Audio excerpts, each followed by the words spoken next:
Hi guys. So today I want to talk a little bit about grounding techniques and some of the things that go with it.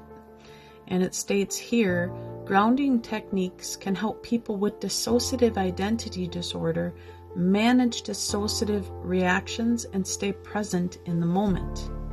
Number 1, notice sounds. So per se, if you're walking, try to pick a place that's maybe nature covered or peaceful or soothing, and listen to the sounds, listen to the wind, listen to the noises. For me, that's listening to the sounds of nature. I'll hear the squirrels running around, I'll see the turkeys, things like that. Number 2, feel the ground. Walk barefoot and notice how the ground feels. Now there's more to that than just touching the ground with your feet. You can also rub your feet. Notice where you rub your body, your feet, your hands. This helps kind of put those senses in your brain to focus on something else to help you stay. I will also, a lot of times when I'm getting dissociative, I will say the word stay. Stay, because I want not only me to hear it, but the part of my brain that has an alternative state to also hear it. Touching something is number 3. Hold on ice cubes or splash cold water on your face. Now I've given this information out quite a bit to quite a few people, and it doesn't just apply to DID. You can also use it if you're dealing with anxiety, anger, upsetness, even idle ideation. And usually you can fill your sink with cold water or even add ice if need be, and you can dunk your face in it a few times. And another thing I like to do is a silent scream where you just go like that. It's weird, but if you keep doing it, and that way you ain't kind of freaking out your family, but at least you're able to get whatever it is out. Number 4 is smell something. Sniff something with a strong smell. Be careful with that, because some therapists and psychologists will tell you there are good smells and bad smells. Some smells can relate with bad memories, and you really don't want to use that. So, try to stick to smells that soothe you, like when you were younger. One of them was, I actually had my aunt here this week, and she was also my godmother, and I used to love the smell of her house, and I found out the smell of her house was because she used Tide detergent. And so it was weird because it didn't register till she had stopped over, and I had told her, I said I've been using Tide detergent since I don't know how long. The smell always comforted me. And I realized that anytime I went over to my godparents' homes, to their home, that I felt soothed and safe, and there was always kids to play with. So it was a good smell. So that's why I use it. I also use certain smells for therapy, just based around therapy. And one of them would be like even the hand sanitizer that I use, which for my therapist is the Pineapple Sunrise. And it's the only kind I use, and the smell makes me feel soothed, safe. So let's move on. Number 5 is move your body, stretch, dance, and exercise. Now, that doesn't mean you have to exhilarate yourself. Some of us have disabilities, so there's certain things that we can't do. So you do things that are best to your benefit, what you're able to do and not able to do. And so whatever feels good to you. Some people like yoga, some people like walks, trotting, running, it just depends. Breathing is number 6. Breathe slowly while counting. And even my alternative states, the last 4 that I have left, will count down. It is a way of soothing for them, and your therapist can even guide you in breathing techniques that will be helpful.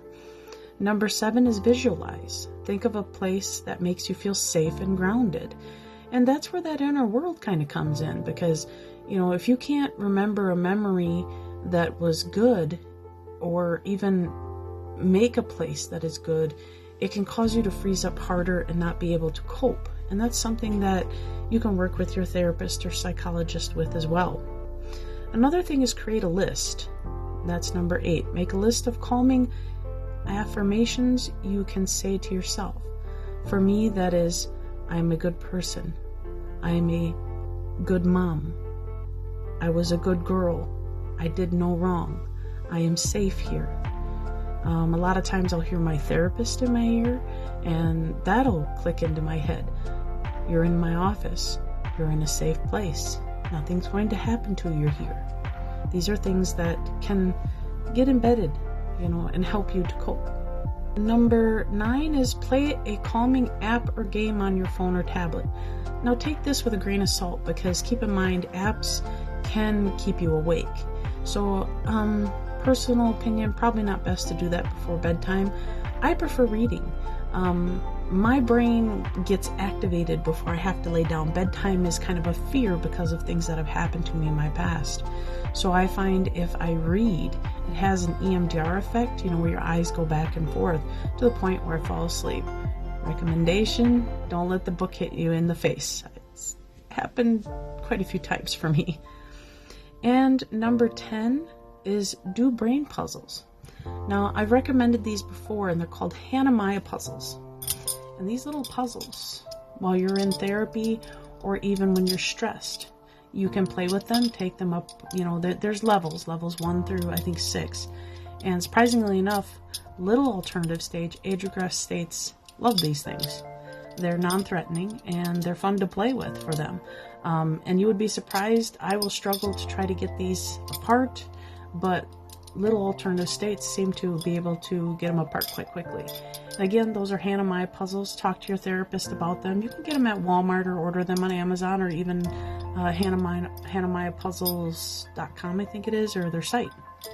So those are the things that I have today about grounding. So next I'm going to get into a little bit about this site here, which is DID.org. I recommend you check it out and have your therapist check it out, or your psychologist.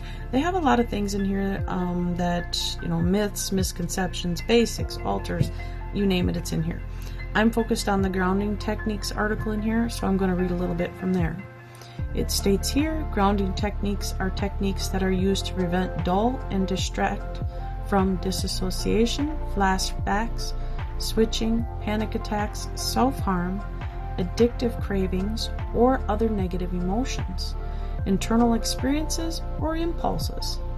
They work by engaging the senses and occupying the mind in a non-destructive fashion. Now, what do they mean by that? Sights, smells, sound, and touch. Those are things that can be used in a positive way with grounding. Okay?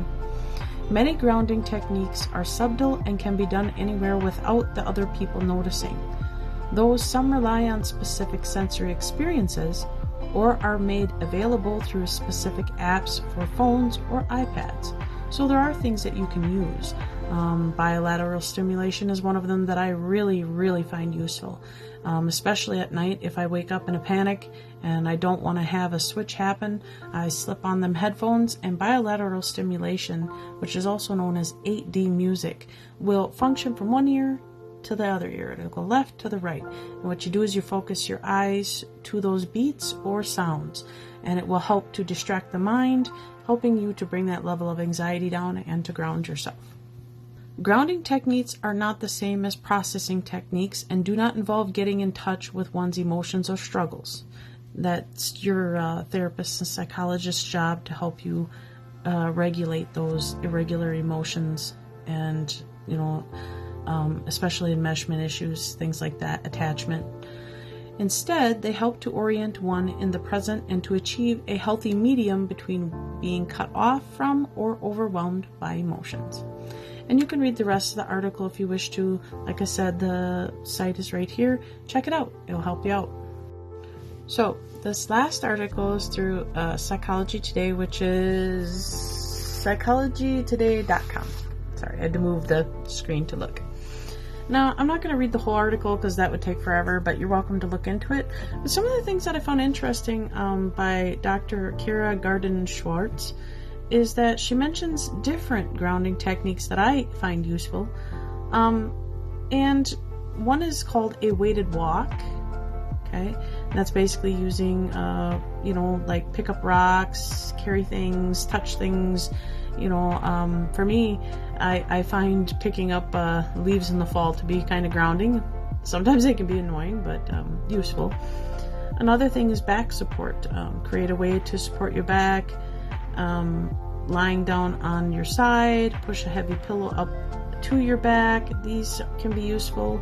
Swimming is useful. Vacuuming, which is hilarious because I'm obsessed with vacuuming. And peeling like baked beets or cooking can be grounding. These are things that Psychology Today kind of recommends. And as far as like the rest of the article, it's quite, not all the really, really long, but they got quite a few tips in there. They also have links to helping you find a therapist if you're struggling with that. It even has a specific area on the right-hand side that'll give you the cities that are nearby you to help you even find a therapist that deals with dissociative identity disorder. Now, let's get into the exciting news in the end here. So, last exciting news. You'll see this video here and this video here.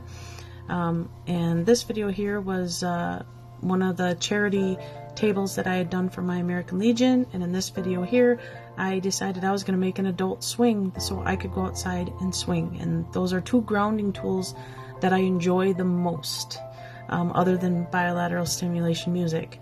And as you can see here, also the table that I had done for charity had went for $490, and it felt really good, and this message meant a lot to me, especially when he had said that my father would be proud of me. My father's birthday was this month, and it was hard to deal with that loss. It still will always be hard for me to deal with that loss. But as you can see, doing this kind of work gives me meaning.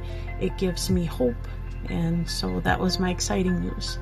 And I guess that's all I have today, and you're more than welcome to use this in your mental health therapy, and please feel free to share this with your mental health specialist. So that's all I got today, guys. Loves. Bye.